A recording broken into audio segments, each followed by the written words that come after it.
Hi, everyone. It's Lisa Lee from Two Lees in a Pod with Kendra Lee. Today, we are going to tell you how we clean our crystals. Right. There's many different ways that you can clean a crystal, so we can just go over a few of them. Not one way is more correct than another.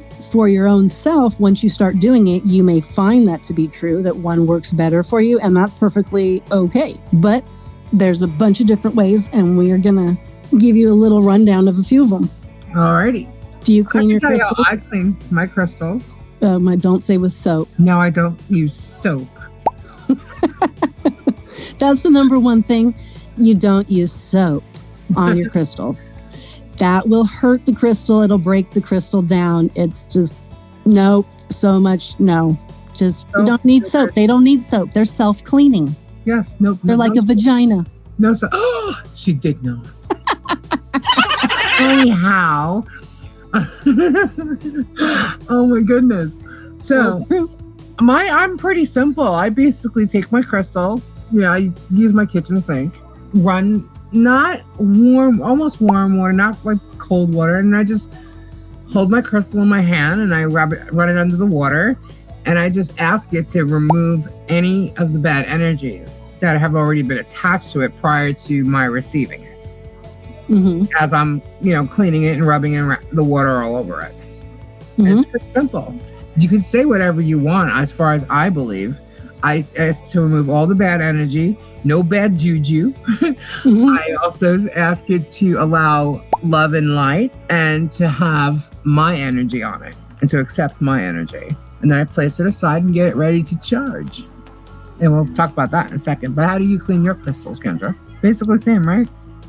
Well, yeah, pretty much very similar to that, because all of the energy that comes on the crystal, it doesn't have to be bad necessarily. It's absorbed energy, even just from its transit. So if you think about, the guy that chipped it out of the hillside in China, right? And then he passed it to the guy in the truck, who then drove it to the warehouse where the guy unloaded it, and then that guy passed it on to the other guy to sand it down real quick. Who passed it to the other guy to pack it, who then pass it back to the other truck guy. Like, how many different people have already just touched your crystal, just trying to get it made and brought to fruition? So you just want to remove all of that energy from those people, from the environment, from its travel. It absorbs both good and bad. And so that's why you want to just have it not have, like, how we all feel the heavy weight on our shoulders? Crystals are the same way. So you just want to remove all of that for it. Mm-hmm. So that's the important part, because then it'll work better for you. Plus, if it's dirty, like it says dust or dirt on it, they won't work as well because the light can't come through it. And light is energy, and they work with energy. So that's also part of it. Right. So like I use in my house, because I have a whole lot of crystals everywhere, like a small makeup brush. Mm-hmm. And I will dust them, some of the little cracks and crevices of some of them, so they don't need to be like totally cleansed all of the time. Other ones I just go over like the top of my spheres. Once I see the dust is piling up on it, sometimes I just pick them up and I rub them in, like have an old T-shirt.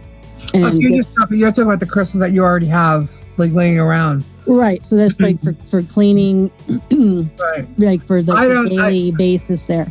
That's like all completely acceptable for removing dirt, dust, and debris. Now, I was talking about the new crystals that I received. Those ones, I will run them under running water for a few minutes. Like, it may need longer if it's like, particularly been stressed or hasn't been cleansed in a long time. Then as the water's running over it and it's in my hand, it's like, please wash away all of the energy that has been attached to this crystal and help use this crystal for good and positive energy in my house, and help protect everybody who lives here, everybody who comes to visit us here, have the energy work for everybody in their best, positions. And I could say some type of a thing like that for a few minutes. And I'll have maybe one big one or 4 or 5 little ones in my hand, or I'll put a whole bunch in a bowl.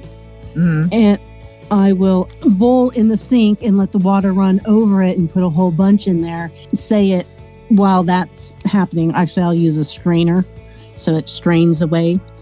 And then once I'm done with the water that has run off all of the previous energy, I then put them out in the sunlight. So the beginning of the day, the middle of the day is the best time to do it. And so I don't dry them.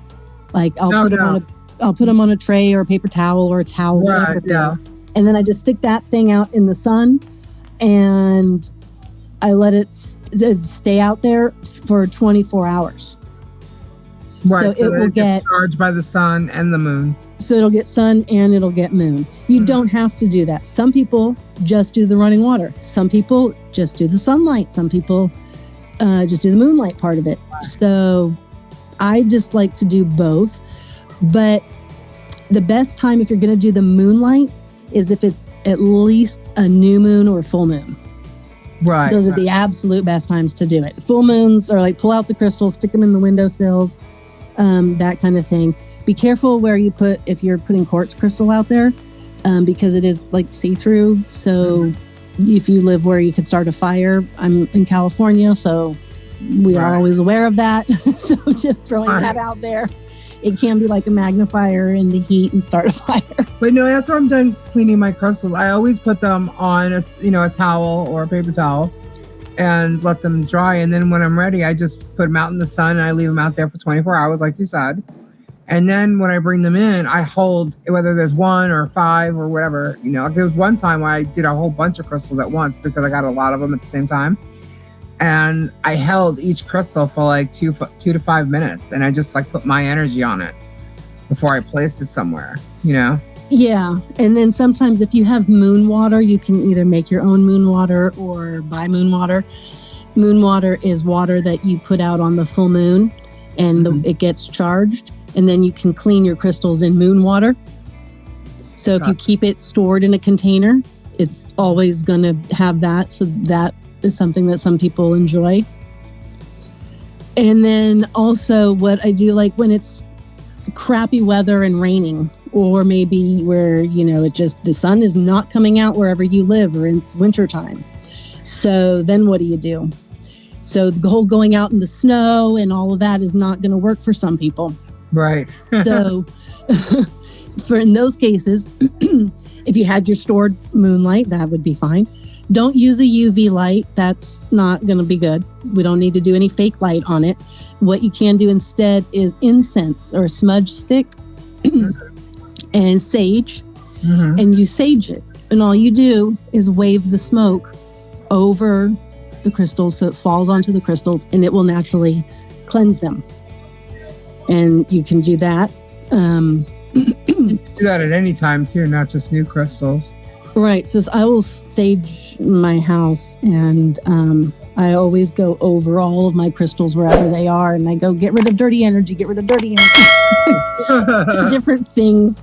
And how often do you do that? How often do you sage your house? Or how often do you sage your crystals? Well, it depends. Like, I'm sure that's something that people like to know too. So different crystals would get cleansed different schedules, let's say. Ones that are in certain prominent places in the house where everybody touches it, like or gravitates towards it and go, "Ooh, look at these, aren't these pretty?" And they pick them up, they touch them, whatever. I will cleanse those ones more often because they're getting more energy. So you don't have a problem with people touching your crystals? Well, no.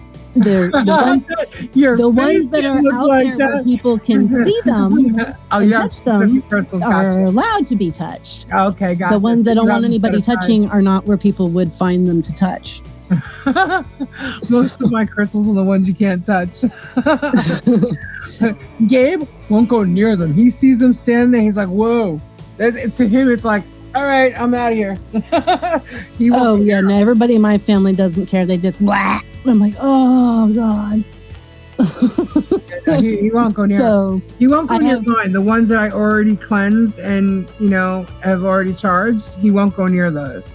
And the thing is we're moving, but in the one house that I had them in, they were all kind of in this one area right, like on display. So when he would go by that display area, he's just like, whoa, like there's juju here. Not bad juju, but he's just like, there's juju here. And I'm just like, the energy from that like corner of the room was just like empowering, you know? Anyway, but he'll touch like the ones that I have, like the products I have to sell. He has no problem picking those up and touching them. He'll be like, what's this? So where I have my rocks placed in my house, it depends, my crystals, on touch allowance. But there's some rooms that people just aren't going to go in and they're not going to touch them. Some people are going to touch certain ones everywhere they go. So it's so funny. So depending upon where in the house crystals are placed, for high touch zone is what I call them. I have certain crystals that I allow for that. And then other ones, I'm not a fan of that because I use them regularly for my own energy healing or whatever it is that I'm doing. So I don't need anybody else, manipulating that. And again, it's not about them having bad or good energy. It's just, although there are sometimes bad energy, it does exist, but it's really not about that. It's just about the poor crystal gets drained. But like a great example is my sister. She loves crystals as well. And she works with crystals and making jewelry. And whenever she comes over, she can manage to make her way through every corner of my house and find every crystal I have, and she can touch it. If I follow her around, and as long as I just touch it right after her, because I have some intuitive abilities and she's my sister and I just, can sense and know some things there. I just touch it and it's fine because there's some kind of a symbiotic thing we share there that would not work for her with everybody, but it works for me with her. Right. So the same thing with my sons. It's a similar thing.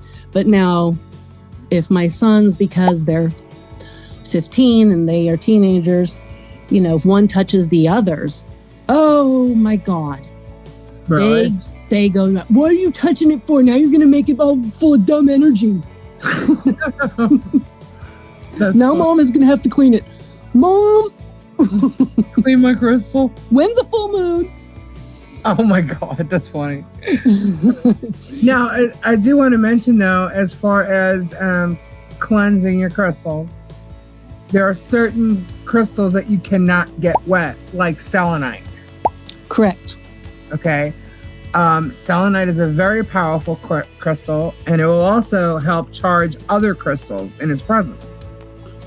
Right. And that's another thing I was going to say was if you have a big geode or big cut of amethyst or citrine or something, you can put your crystals in it and that will charge them. And cleanse them. That's right. Yeah. That will do it too. And some people also will bury them in the earth because they feel that the dirt helps that. But they leave it there for like a moon cycle. So like 2 to 3 weeks. Right. So that's another way. But I don't do that one just because where I live, that wouldn't work for me. I've pretty much done all the other ones. There's also sound people will use and to help cleanse it with the Tibetan bells and cymbals and singing bowls and that type of thing. But I don't do that personally. I want to get singing bowls and I don't have them, but I do have my drum set. And I'm wondering, if I could just rock a couple of tunes to my crystals, that'd be pretty cool. Bounce them, I'll put them on the drum and we'll bounce them around. No, the tinny thing. What's that called? I'm talking about my own little thing. What's the tinny thing called? The what? The ting, ting, ting thing that goes ting, ting. The triangle? No!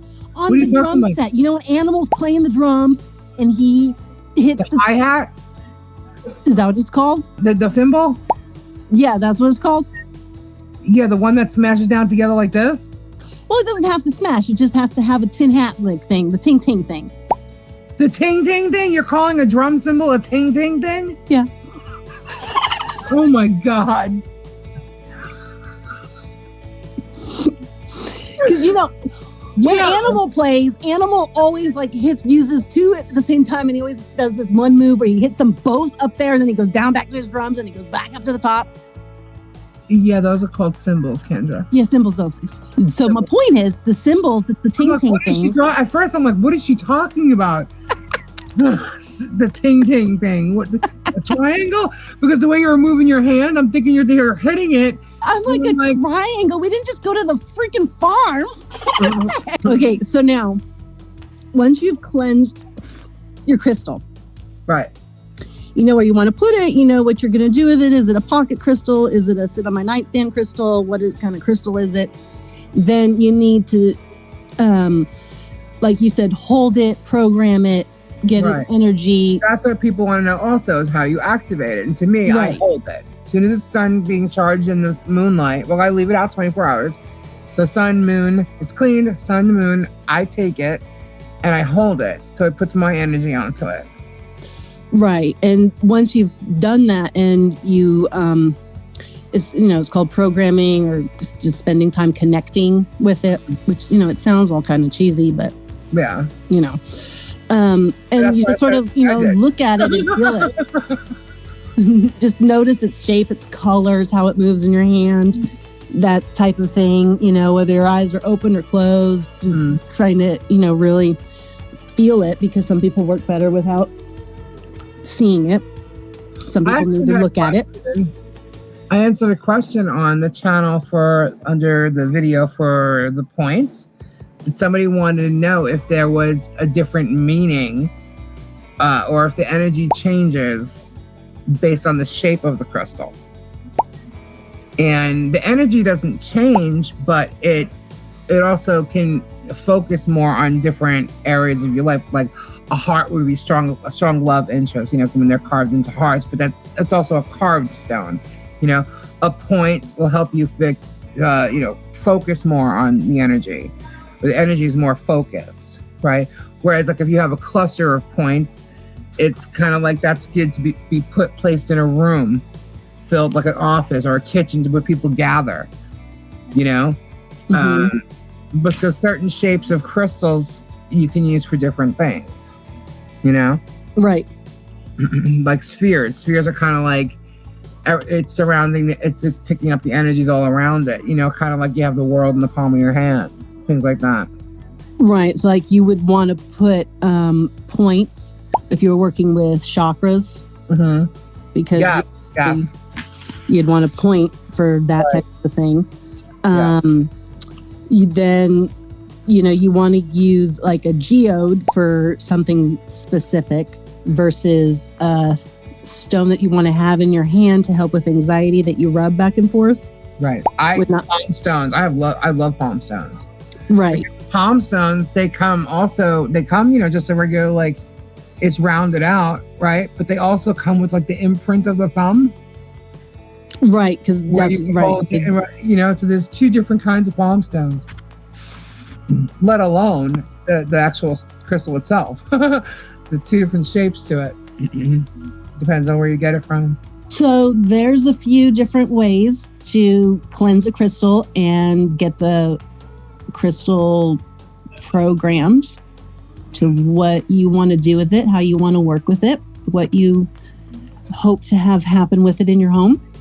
And if there's any other specific questions that you all might have about points or geodes or palm stones, or what are good ones to carry on you versus to place in your home, or whatever it might be, give us like the crystals that you can use for coughing or hair loss, or the questions about helping with people who have issues with the vaccines, any vaccine, or anxiety, and just luck, fortune, wealth.